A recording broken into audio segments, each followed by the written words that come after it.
Good morning, everyone, and welcome to Rise and Shine. Today, we are thrilled to have Alabama State Senator Andrew Jones in the studio with us. As a representative of Cherokee, DeKalb, and Etowah counties, Senator Jones has been instrumental in addressing issues that matter deeply to Alabamians, from economic growth and infrastructure improvements to education and health care, with a keen focus on the unique needs of the district and the state as a whole. So he's here to discuss his legislative priorities and the positive changes he envisions for our communities. Senator Jones, thank you so much for joining us, and we're excited to dive into your goals for this legislative session and what this means for the future of Alabama. So welcome. Thank you, Courtney. Good morning. It's good morning. great to be here with you this morning. Yeah, so you often are doing the interviews, and so being able to be interviewed, thank you for allowing us this opportunity. Sure. So I want to start with, let's start broad. So what are some of your top priorities for this legislative session, and which issues are you most excited and passionate about tackling? Sure. Well, I'm honored to serve as chairman of the Senate Military Veterans and Public Safety Committee. Yes. So we call that the MVPs Committee, Military Veterans Public Safety, I like that. Because we help anyone that serves, that wears a uniform. Mm-hmm. And so we have a huge military package every year that we bring that helps to improve the quality of life for military and veterans in the state. So very excited about that. Yeah. I'm also excited, I think we're going to have a huge package on some criminal justice reform this year. A lot of things on immigration. I hear from a lot of constituents. There's not a lot we can do as a state, but there's some things that we can do because a lot of folks are just frustrated by what's going on at the border. So a lot of those things will be coming, and then working on our budgets as we always do. You'll always have some education type legislation, and then working on things like broadband, probably some cleanup to our grocery tax legislation we can talk about later on. Yeah. So a lot of moving parts when we go into session in February. Yeah, and that's a long month for you, I could imagine, and of course leading up to it. Let's talk about those rural development, because many rural areas in Alabama face some unique challenges, from access to health care, to education, to broadband, and infrastructure. So with the new infrastructure, the federal infrastructure funding, how do you envision these funds addressing these challenges? Well, we're ready as a state to partner and match any of those federal dollars for several local projects. We've been working on a few in my district. One of the big ones that we're seeking federal funding on is a new Southside Bridge, which you know was kind of promised to folks decades ago when Honda came to the state. That kind of was promised, and it's kind of been on the back burner recently, but there's been a lot of movement, some community meetings on that. We've been a finalist a couple times now on some federal funds to complete that bridge. So we're in the works on that. Many people know that 759 in Gadsden, that extension right there down to 431 and 278 is going to be huge. We're working on that. Maybe we can tap into some federal infrastructure money there. We're in the process of the project's moving along, and they're kind of clearing out some of the old houses and working to kind of get the right-of-way clear and purchase the acquisitions that are needed. And then Highway 411 in my district was recently completed. So a lot of moving parts, and certainly the federal funds, not just for our part of the state, but they're working on federal funding for the new bridge down at the on the bay down south. So always something that's needed. Widening 65 has been talked about. Interstate 59 right there going into Trussville. Everybody knows what a nightmare that is right there. So yeah, a lot of projects that we need funding on. Yeah, well, those are really exciting things. I mean, I have definitely seen the need firsthand for the Southside Bridge, being a resident of Southside for the past 7 years. When you try to get across that bridge, sometimes it can be a little challenging. Yep. And it's really exciting being able to allow people to come in. Tourism, we have such beautiful riverways, and so tourism and being able to handle that as far as with the roads and the bridges. So there's a lot of exciting things there. Definitely. Yeah, and you have to work really closely with those municipalities, and you've got some really great leaders there that you get to work with. How closely do you work with the municipalities and getting these things happening? All the time. Yeah. We have meetings, and even when we don't have meetings, we run into them at the mayors and city council folks at different obligations, commitments around town. Yeah. So they're very interested in growth, working with the legislature. I was just at a meeting of kind of the mayors and the city council folks, kind of have a mayors association meeting just there a couple of weeks ago. We were talking about things that need to be done where we can work together. So it's going to be huge. Kind of we can get everybody. I feel like everybody for the most part is pulling in the same direction, and that's what's needed to tap into those federal grant programs and other things. They want to see a united community. Yeah, and I definitely see that happening with the leadership that we have now. I mean, it's really great. Everyone is working towards a common goal of growth, and again, we have such a beautiful area, and so we want to promote that as much as we can. Let's talk about local farmers, because Sure. that agriculture is so important. And as a strong advocate for Alabama's agricultural sectors, what policies or support measures are you advancing to help local farmers and boost the agricultural economy? Sure. Well, I'm honored to serve on the Agriculture Committee, have been since I was elected in 2018. A lot of folks don't know this, but I grew up on a family farm, a dairy farm. We were one of the last dairy farms in the state. There were about 26 left or so near the end of our time as a dairy farm before we transitioned to a cattle farm. But my wife Summer and I live in my grandparents' old farmhouse right in the middle of the farm. So cool. Any direction we look, we can see a cow if you look hard enough. But supporting farmers is important these days. Costs of everything are going through the roof. And you think about it, food prices have gone up. That's in part due to the fuel cost to transport it, and fertilizer costs, which are a byproduct of fuel. Those oil products are used to make some components of fertilizer. So all of that has been impacting the farmer. They're having to pay more to produce. So we've got to make sure we address address the cost, address the input cost, but also there are other issues that come up from time to time. We had a bill in the legislature this past session banning lab-grown meat. Oh. So, That sounds delicious. Yeah, I don't know anybody that around here that want to eat it, but That was sarcasm, by the way. I don't always do right. great with it. Yeah, lab-grown meat. Okay. lab-grown meat. So yeah, we banned that because these labs are taking some cells from cows or chickens or whatever, and they're putting it in these vats and putting all this stuff in there, and they're trying to grow something they're calling meat. And we're saying you can't call it meat. That's what we did the first time around, and then that didn't deter them, so we decided to ban it. So that's another example of how we're trying to help farmers. And different things come up from time to time. Another issue that we're going to have to deal with at some point, the feds are trying to deal with it, is right to repair.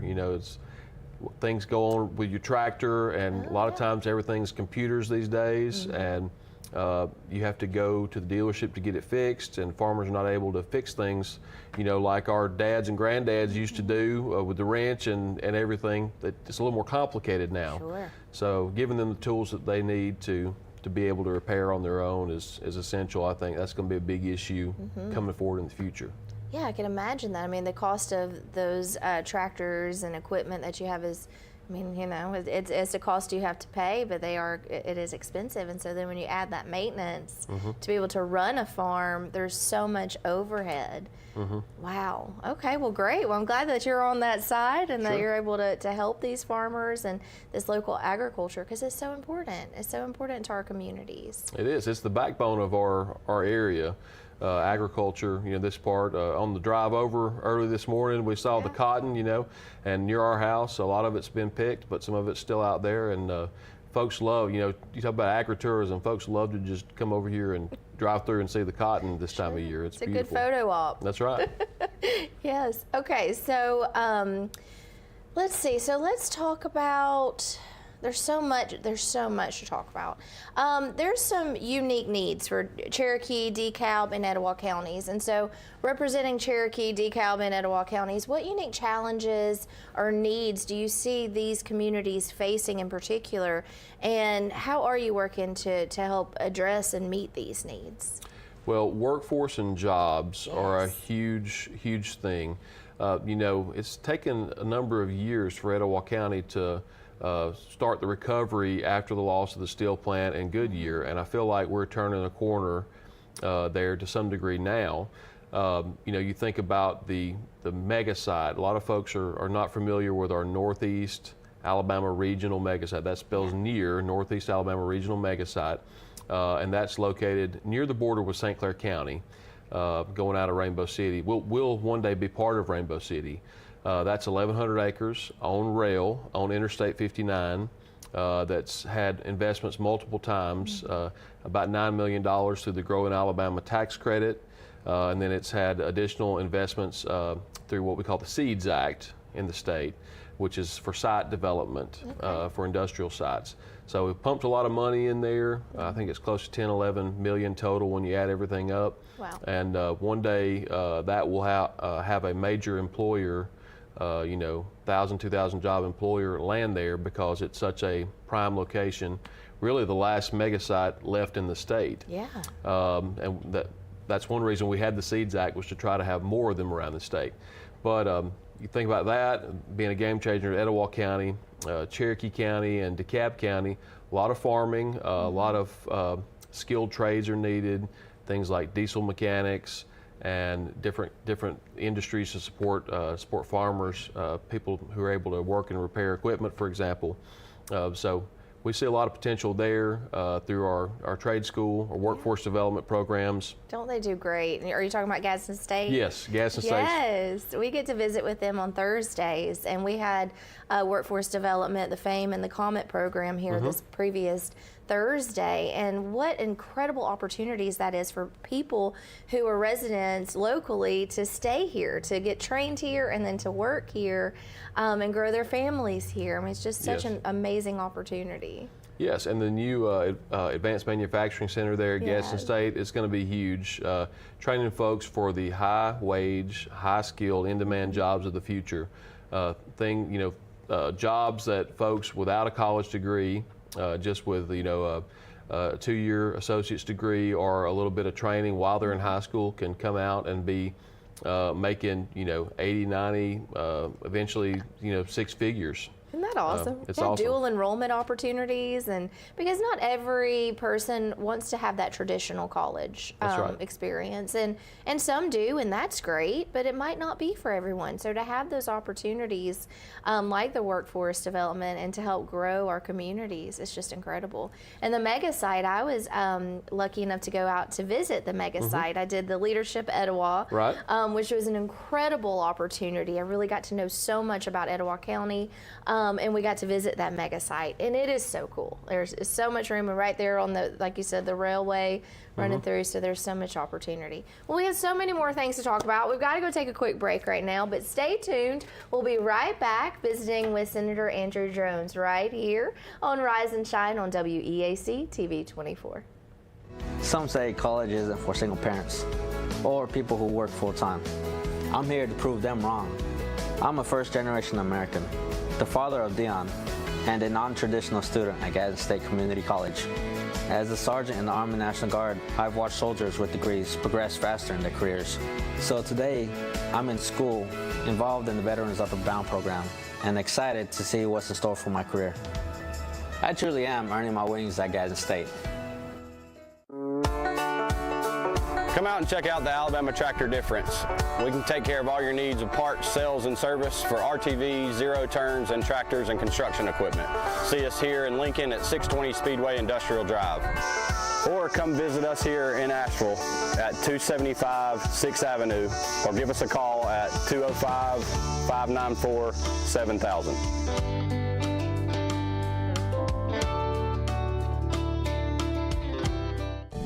At Southern States Bank, we pride ourselves on being your bank. We're your neighbors and involved in the community. We're the bank featuring the Southern Rewards checking account, a cashback account with no ATM fees. We are on the cutting edge and always have a smiling face to help you out. So come to Southern States Bank, where we are committed to great service and being a great neighbor. Let us be the bank for you and your business. I'm Alan Parnell with Parnell Insurance Agency. We've been here in Oxford and Alabama, Tallapoosa, Georgia since 1990. With Auto Owners Insurance, we're able to give customers competitive pricing along with excellent coverages. Parnell Insurance can handle all of your personal, commercial, and life insurance needs. We have a very experienced staff, both personal and commercial. All together, we've got about 125 years experience. Come see what our insurance agency can do for you in Oxford, Alabama, and Tallapoosa, Georgia. Auto Owners Insurance.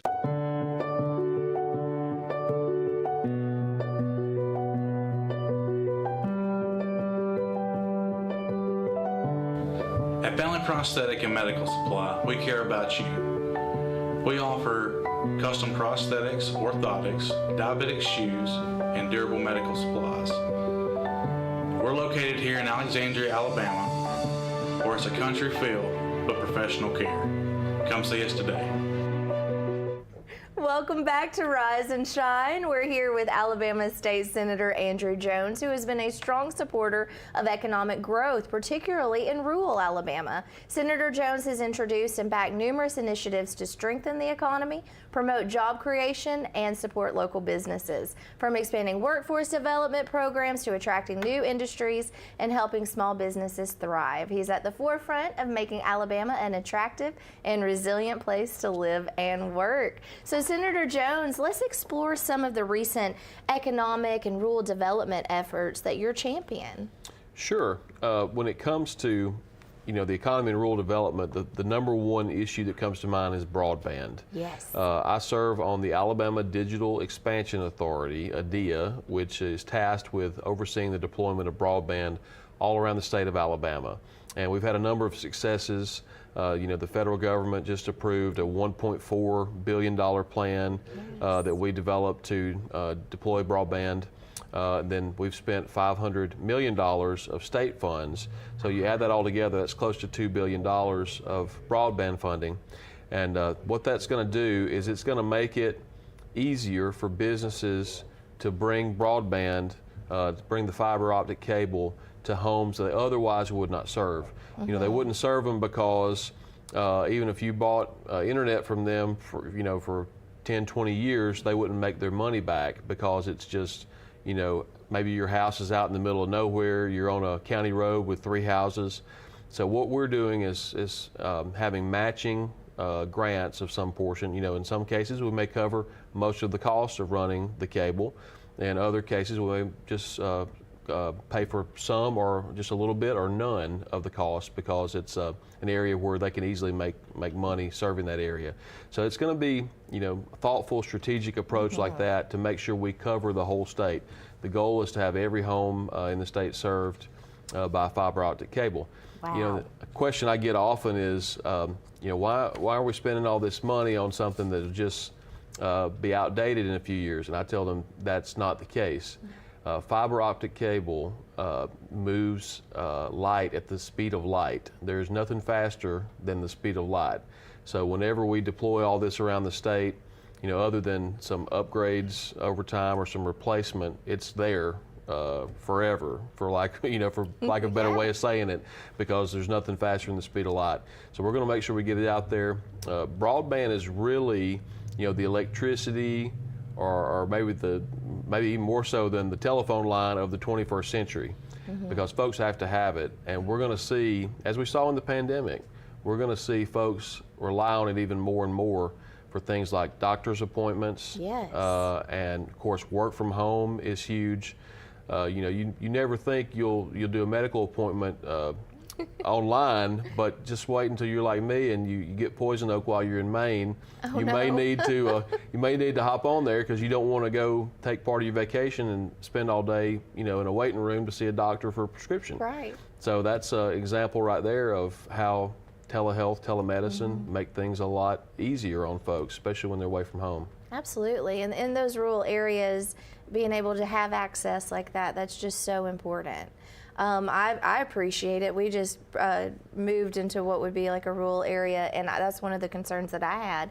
But we're really blessed. We have that fiber optic, and it is so fast, and I'm able to work from home when needed, and of course all of the other fun things that come along with streaming services and being able to utilize that fast Wi-Fi. And it's not an exorbitant cost either. It's a very very reasonable, and so that's really great as well. So you don't have to worry about coming out of pocket so much just because you have this fast broadband. That's right. That's right. We want to make sure it's affordable for everyone, and the way to do that is to get it out across the state. And we're not focused right now on building in areas that are already served. We know that the market will drive the cost, and so we want to just get everyone served. And then in the future we can talk about if we need to have additional funds for areas with more competition. Yeah, and you're already making some great headway. There's already many areas that are being served with this as well. Let's talk about small businesses. Sure. Because small businesses, it's the backbone of our economy. You help small businesses thrive, and that's something that's really important.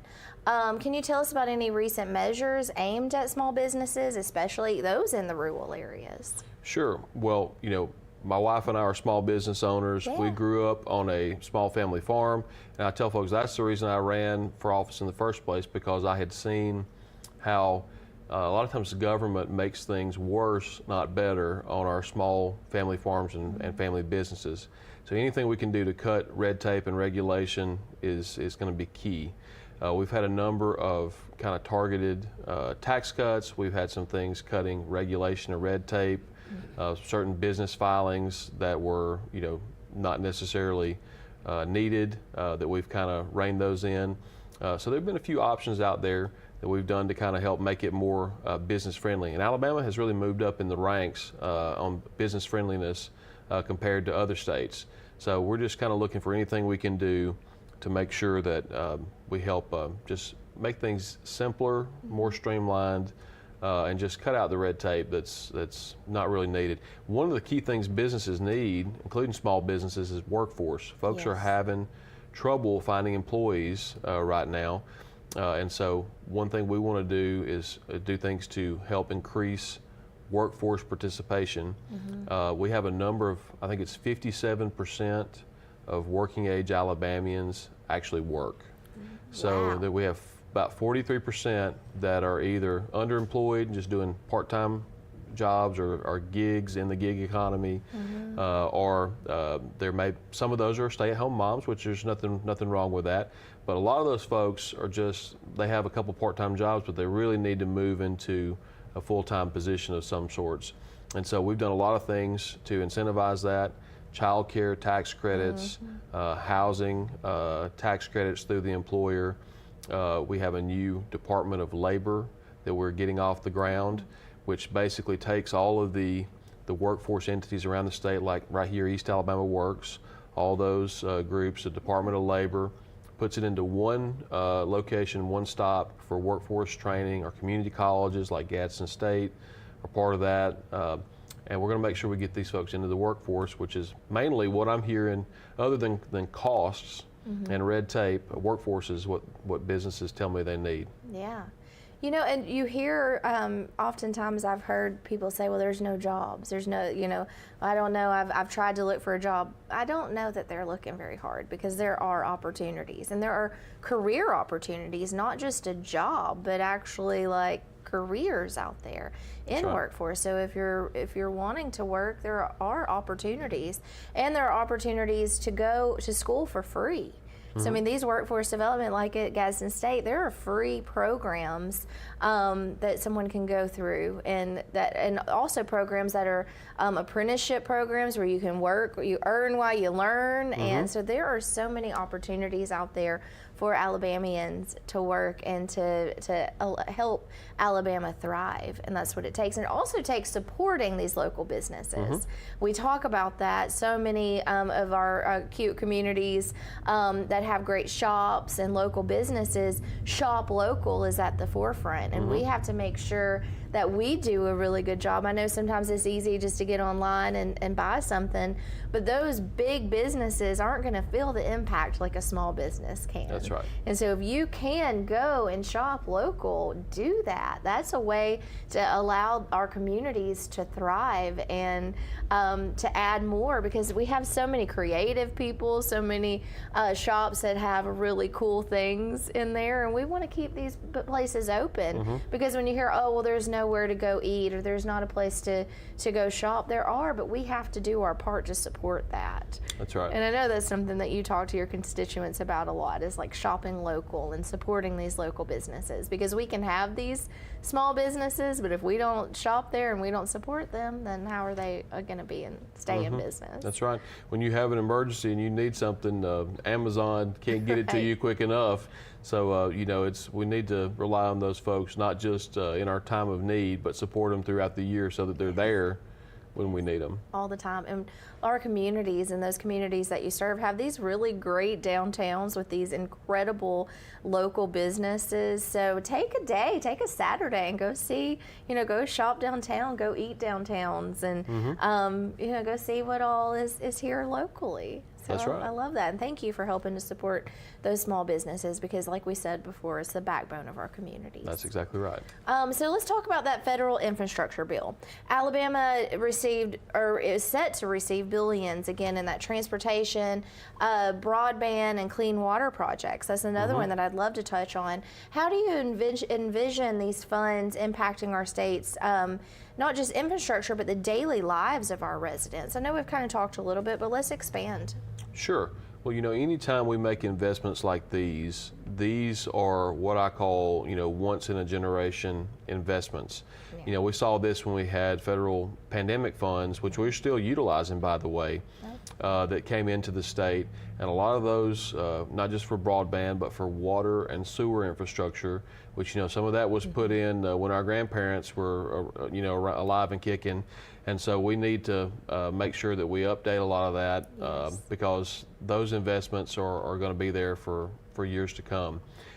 So we've really seen that, you know, when you have these kind of investments, really the state can't afford to just spend those billions of dollars just all at once. And unfortunately, we're seeing a lot of this infrastructure that's the lifetime is drawing near when it's time to replace. We've seen that with a lot of bridges, for example. Yeah. A lot of bridges are kind of nearing the end of their projected lifespan. So we need to take those funds and utilize them wisely to kind of try to get ourselves ahead and upgrade a lot of those infrastructure pieces that are outdated. And it is wonderful that we have these billions of dollars, but you have to be a good steward of that money as well, and try to decide where it serves the communities best. I know that's got to be a tough job. That's right. Well, we want to make sure that you know, we spread the love. That's the way I'm going to say it, because there are a lot of smaller communities, and I represent a lot of smaller communities that they're not able to come up with even a 10% match on a major project like that. And so, you know, for the bigger areas, your Birminghams, your Huntsvilles, you know, they'll, you know, 80-20, you know, for the 20% match, they're happy with that all day long. But our smaller towns, you know, I'm thinking places like Sykes and places like Center and places like Walnut Grove, you know, those Galesville, those kind of places, they need to be able to tap into funding streams without that required match. Yeah, wow. Well, we have so much more to touch on, but we've got to take a quick break. So stay tuned. We'll be right back. You're watching Rise and Shine right here on WEAC TV 24. Campers Unlimited, we offer a no-pressure experience, no hidden fees, and great service after the sale, making us one of the fastest-growing RV dealers in the Southeast. With our second location in Oxford, we offer a great selection of over 220 campers from top brands, including Grand Design. Our mission is to help friends and family spend time together in the great outdoors. At Campers Unlimited, you aren't just a customer, you are family. Check out our inventory at campersunlimited.net or come see us at Gaston or Oxford. Hello, Hello, I'm Taylor Sloan with the City of Oxford, with a word about one of our city's most precious resources, water. Clean water enriches our lives in so many ways, but we cannot afford to take it for granted. Remember, every time you pour something unnatural down the drain or in the environment, and every time you litter, our beautiful lakes and creeks suffer. Our city is beautiful. Let's all join together to keep it that way. Stop pollution where it starts, and help protect our waters for life. What can you buy for $10? A hat? A milkshake? 166 channels plus live sports? That's right, for only $10 you can get 166 channels of classic TV shows and movies, including the latest news update from all around the world and local sports. Just simply go to 24ctn.com and click download, and then for only $10 you can have access to the best TV available.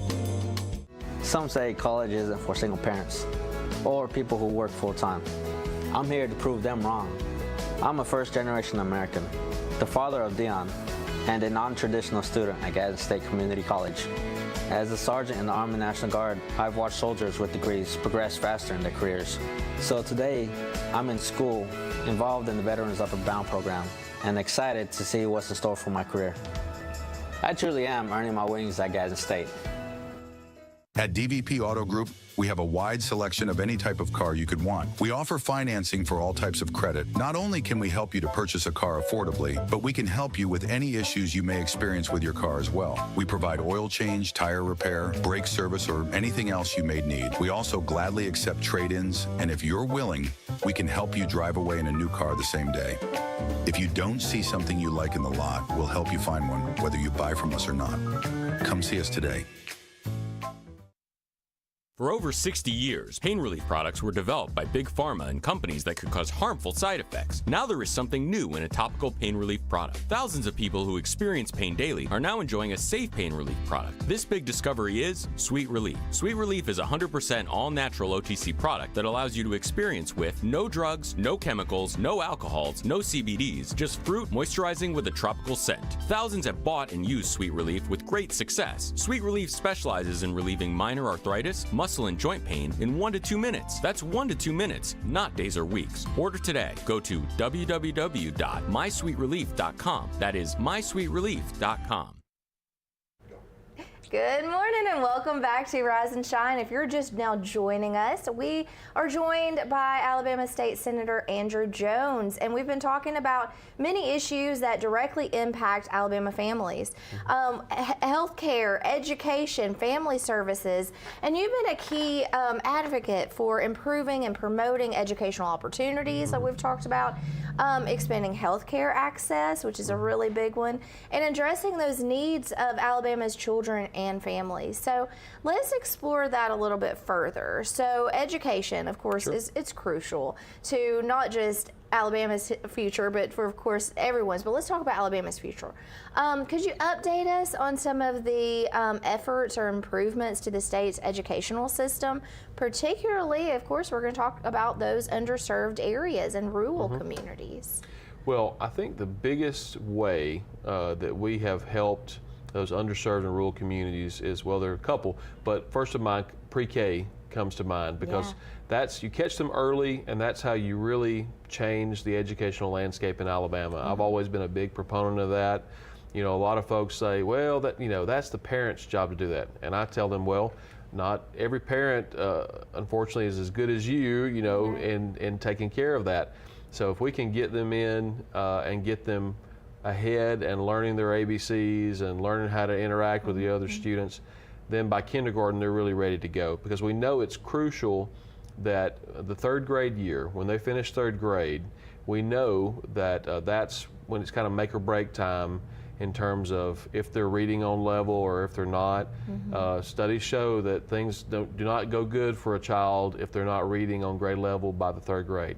So another bill that's come forward in recent years was the Literacy Act, which is make sure that if those children are not on level, there's some catch-up programs, there's some intervention, and then if everything else fails, then they're held back a year, because we want to make sure they're reading on level. We had another one similar to that called the Numeracy Act on math and science. That's been huge. You talk about underserved areas. we've had incentives for teachers to go and teach in these small, isolated communities that they may not otherwise want to go and live and work in. We've had incentives for teachers to get certified in STEM, science, technology, engineering, and math, so that they can meet those crucial skill sets. Another big piece of legislation that came up was Parents' Right to Know, which has all the curriculum posted on a website through the state, so that you can go and look and see what little Johnny is studying, and you can say, hey, you know, I don't know if I like that topic. Maybe I need to have a conversation with the teacher about what all is involved. I'm not sure whether, you know, that's appropriate for him or not, or, you know, maybe there's some concerns about what's in the curriculum. All that will be posted K through 12 so that parents can know what exactly is being taught and when, what materials, what readings, and if parents have concerns, they can go directly to a teacher and address those. That was a huge one. School choice is coming next school year. It's going to start being phased in with kind of students in the lower income brackets below the poverty level, or at, I believe it's 200% of the federal poverty level. Those students will be able to go to a private school and have some of that tuition, that money that would go to their public school, transfer to a private option or charter school, for example. And then other students, parents who may wish to homeschool their child, would be able to use some of that funding for homeschool materials as well. So school choice is, like I said, going to be phased in beginning next school year, and it's going to kind of graduate up and take on more students as time goes on. But folks will have options where some of your families may not have options right now just because they simply can't afford it. Yeah, I'll have to look up that. I don't know about that as much. So school choice, I'll have to do. Yeah, and I believe the numbers are $7,000 per student per year for tuition, or for homeschool, I believe it's $2,000 per child, up to 2 children. And people are going towards that homeschool option. I hear a lot of people looking into that. And I'm with you. Early childhood education is incredible, and not everyone knows how to be a teacher, even to their own child. So to have these educators out there that are trained and that are ready to help, and there's so many services too that help promote children's literacy. I know I work with the Etowah County United Way and the Student Success Program and Success by Six. That's been really helping promote literacy in our communities, and I hope everybody knows about that, because there's great services like the Dolly Parton Imagination Library, where you can have a book sent to your child once a month until the age of 5, so from birth to 5. And that's something that happens in your community that's funded by the local United Way too. That's right. So yeah, so register your kids for that, Dolly Parton Imagination Library. So let's talk about healthcare, because education, healthcare, I mean, these are of course, you know, hot topics that are important to everyone. And so Alabama's rural areas often face limited access to health care. What initiatives or programs are in place to improve health care availability and resources for these residents? Well, I'll say, you know, it's a shame when our rural hospitals close, and they've been closing at record rates around the state. And, you know, I think about Jacksonville and what a tragedy that was that the hospital there closed, because you think of all the community, the students, and the population that it served, and it's gone now. Yeah. That needs to be prevented wherever possible, and the legislature has been pretty consistent in trying to do anything and everything we can to make sure that those rural hospitals stay open. There's a bill being considered right now by my counterpart in the House, chairman of the House Military and Veterans Committee, on a bill on rural physician tax credits and kind of changing those. So like I mentioned with the teachers going to rural areas, this is a program that already exists to incentivize physicians to go and work in rural communities. And I believe it was 20 or 25,000 population or less communities, so your small kind of backbone communities in a lot of areas around the state. The governor, I know, a lot of folks have been calling on the governor to kind of expand Medicaid, and she's looking at that. If we were to do that as a state, I believe the statistics are that 15 years would be totally covered by the federal government. be paid for.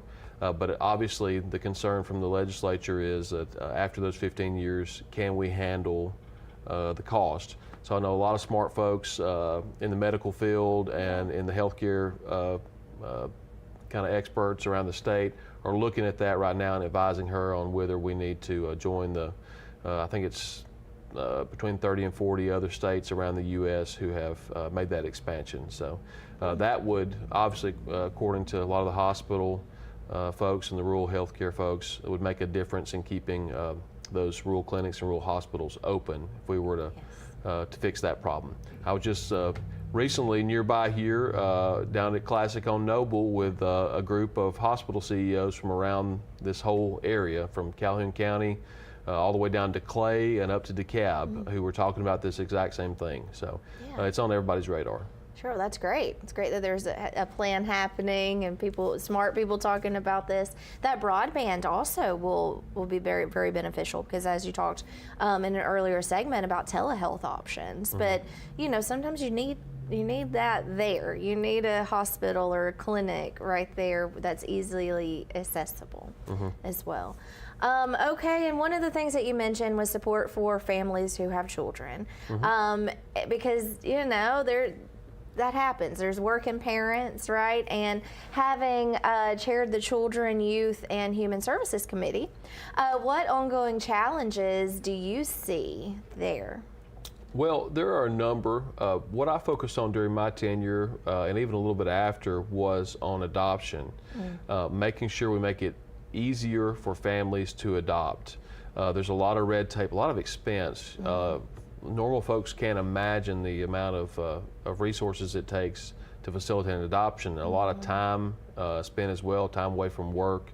So I focused a lot on making sure that families wanting to adopt would be able to get that time off of work to do so. Teachers were able to donate. Teachers could donate leave for a live birth of a colleague, for example, but they couldn't donate for an adoption, donate their leave time. So we've made a change like that.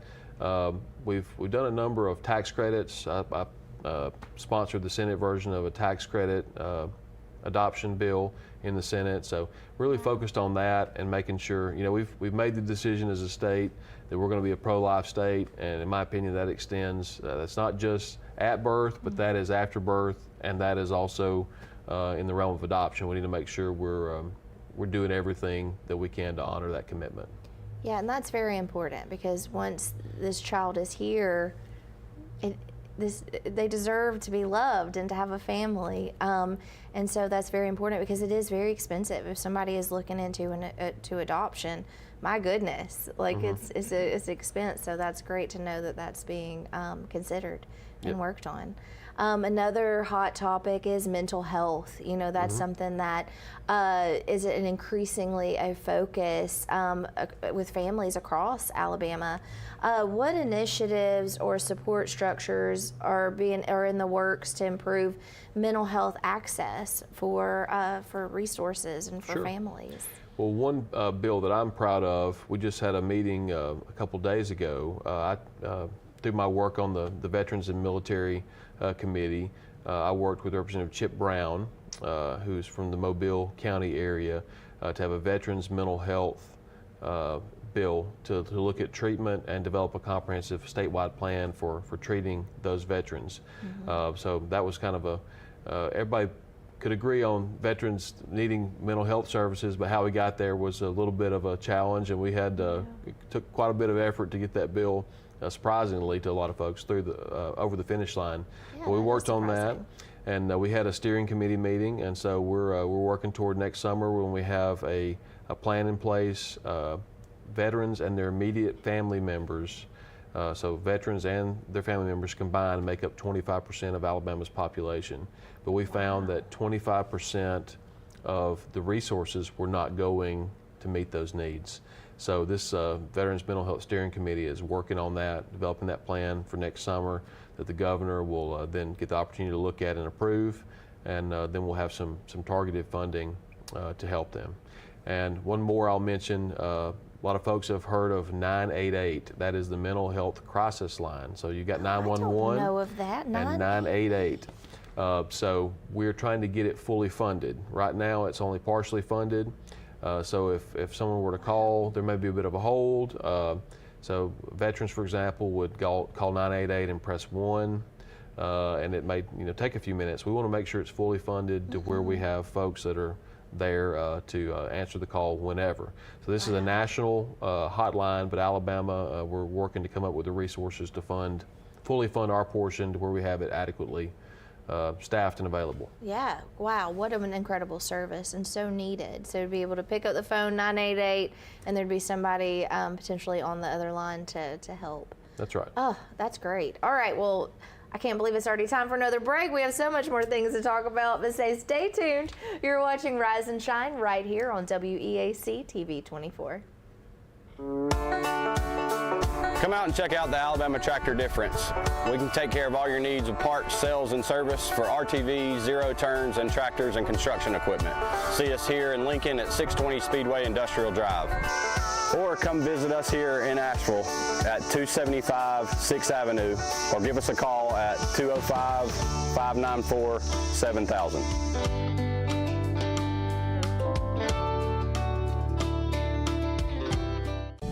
At Southern States Bank, we pride ourselves on being your bank. We're your neighbors and involved in the community. We're the bank featuring the Southern Rewards checking account, a cashback account with no ATM fees.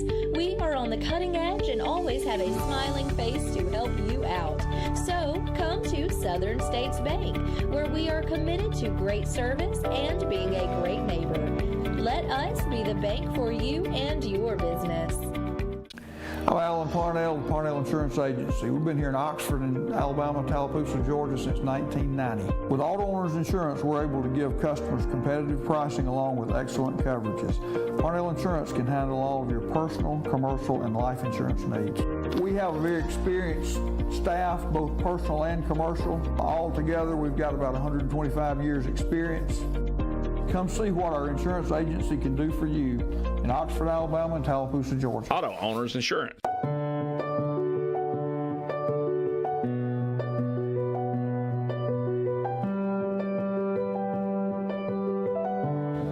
At Bentley Prosthetic and Medical Supply, we care about you. We offer custom prosthetics, orthotics, diabetic shoes, and durable medical supplies.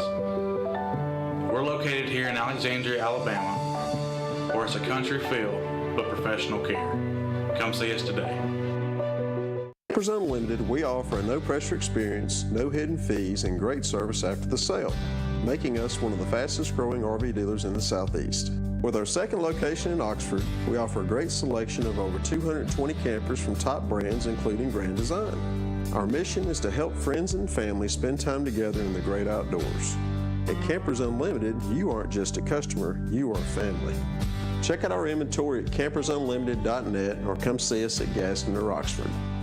Hello, I'm Taylor Sloan with the City of Oxford, with a word about one of our city's most precious resources, water. Clean water enriches our lives in so many ways, but we cannot afford to take it for granted.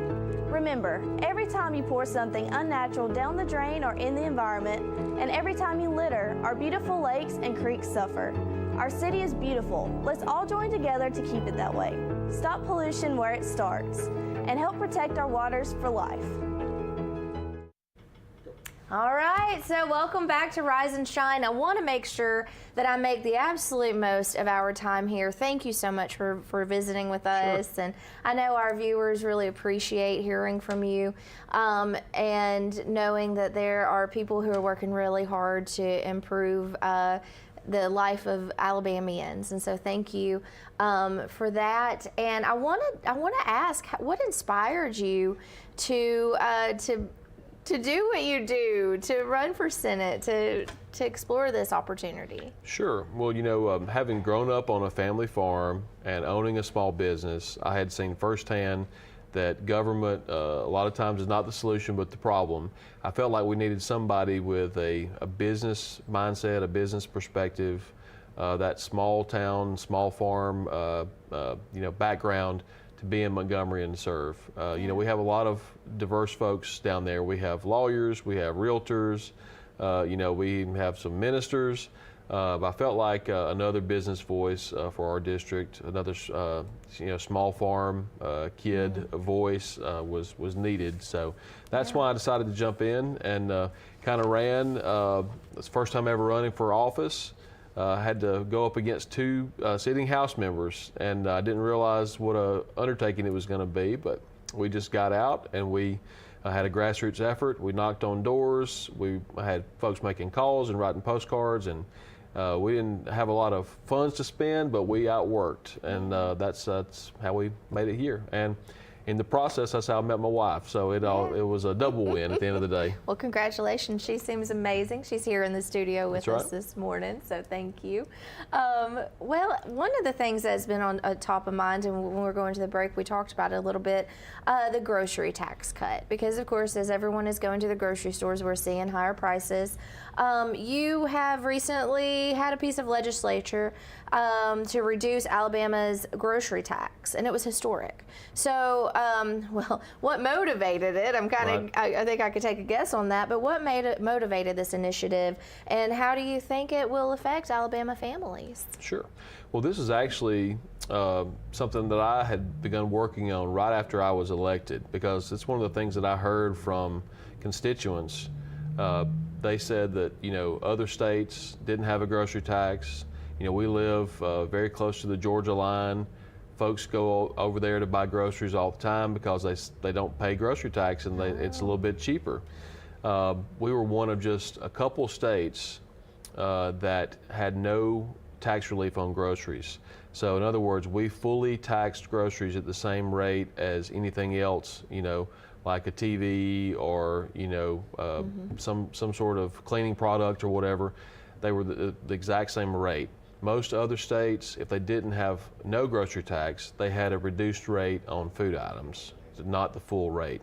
So I knew that that was a need. We were in the vast minority of states that implemented a grocery tax, so I began to work on it. Of course, the question was, how do you pay for it? And so we looked at different options or whatever, and so 5 years in to working on this and talking with people and trying to gain support. At that time, you know, we saw inflation, we saw the food prices in the grocery stores just peak, and there was a lot more people complaining about the rising costs and the rising prices. And so that gave me the legislative support from other folks that I needed to have partners to kind of push this over the edge. One of those was Lieutenant Governor Will Ainsworth, who was a big champion of this legislation. And so what we did is we decided to do this in a sustainable way. So it was a 50% tax cut.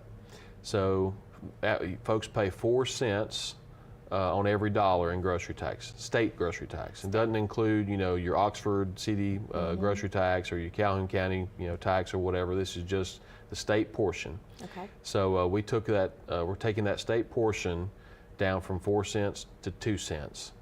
And then my goal is to bring additional legislation to take it from 2 to 0. Ooh. The reason there's a challenge with that, you wouldn't think it, but going from 4 cents to 2 cents, that's $304 million. That is the largest tax cut in Alabama state history. Wow.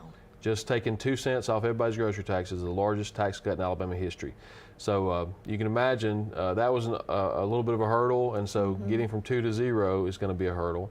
But right now we're sitting at 3%, and then when we have some good growth in our budget, it's already written into the law that that other cent will come off, and that's going to save folks a good chunk of change. We think about $300, just those 2 cents per year, per family.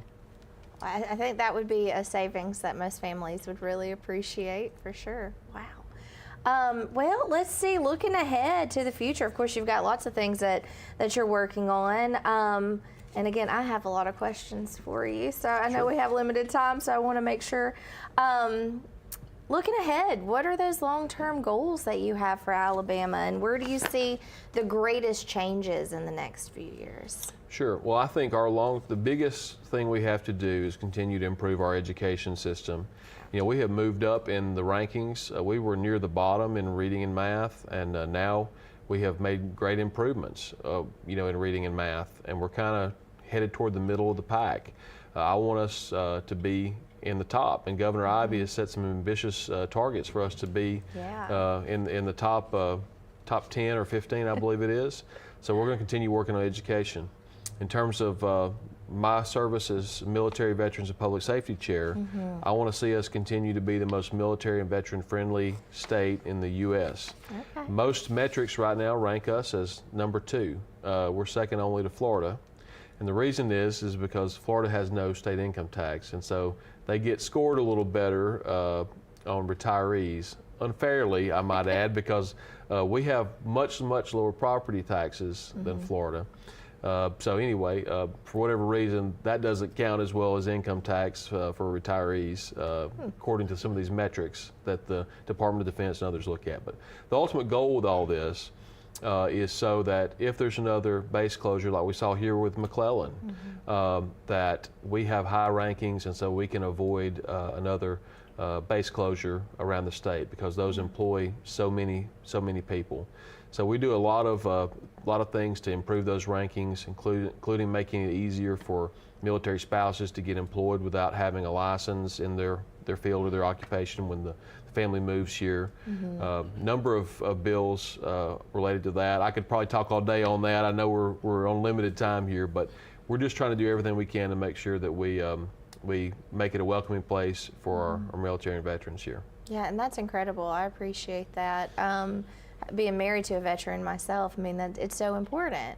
And to all, and we appreciate these men and women who give the ultimate sacrifice to serve our country, and we need to make sure that we are taking care of them the best we can. So thank you so much for really making that part of your platform and working so hard on that. And again, healthcare and education and supporting small businesses. And you're a small business owner as well. And so you see, of course, firsthand that impact. Mental health, I mean, we talked about that, the healthcare workforce shortage. I know that's something that within the education and the workforce development, what steps are you are being taken to attract and retain those healthcare professionals? Well, there are a lot of things. I mentioned before the rural physician tax credit. We talked about some things that we can do to keep the hospitals open. So there are a number of things as a state that we're looking at. But one of the things we got to do is make sure that there's not over-regulation, that we make sure that we have a welcoming place for folks to move in into practice, and that we're meeting the needs of our citizens and the rural communities. So all those are key. And Alabama is a beautiful place to work and to live, and I love living in Alabama. I think it's a beautiful place. If our viewers have any questions for you, or any suggestions, or anything that they want to ask you about, what is a good way to get in touch with you? So there's several. Go to facebook.com/Andrew for Alabama. Just type that in, and my page will come up, Andrew Jones. And then also we have a website. It's Andrew and You, Y-O-U. Andrew and You. So .com. definitely, get in touch. You actually just received a national award. I wanted to make sure to congratulate you on that before we say goodbye this morning. So what does that recognition mean to you? So actually there's two. One has not been announced yet, but I can give a hint as to what it is. The one that has been was the Henry Toll Fellowship. It brings together folks from all 50 states, about one person from each state. There were 49 of us who met in Lexington, Kentucky, and it's a leadership award for folks in state government. So I was the one person selected from the state of Alabama. Wow. And then there's another award that's the announcement's forthcoming, but I've been notified it brings together 20 state leaders under the age of at 40 or under. And so recognizes those state leaders nationwide. So we'll look forward to saying something about that on the Facebook page when it's announced. Yeah, so make sure you follow that Facebook page so you can stay posted. Thanks for letting us know, and congratulations Thank you. on those, and thanks for all of your hard work. Yeah, so I think it's time. It's time that we have to say goodbye. Again, thank you so much for waking up early to visit with us, and come back anytime. Keep us posted. If there's anything that you think our viewers would need to know, again, keep us posted. We want to hear from you and to stay in touch and to follow the journey and all of the really great things that's happening here. Awesome. Well, I've enjoyed it. Thank you so much for having me. Well, thank you. All right, well, with that, we're going to wish you all a wonderful rest of your day, and we'll see you back here bright and early tomorrow morning on Rise and Shine right here on WEAC TV 24. Have a great day. Bye.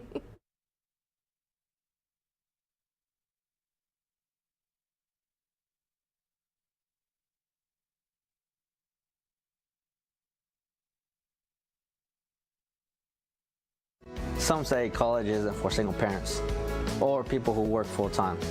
I'm here to prove them wrong. I'm a first-generation American, the father of Dion, and a non-traditional student at Gadsden State Community College. As a sergeant in the Army National Guard, I've watched soldiers with degrees progress faster in their careers. So today, I'm in school, involved in the Veterans Upward Bound program, and excited to see what's in store for my career. I truly am earning my wings at Gadsden State.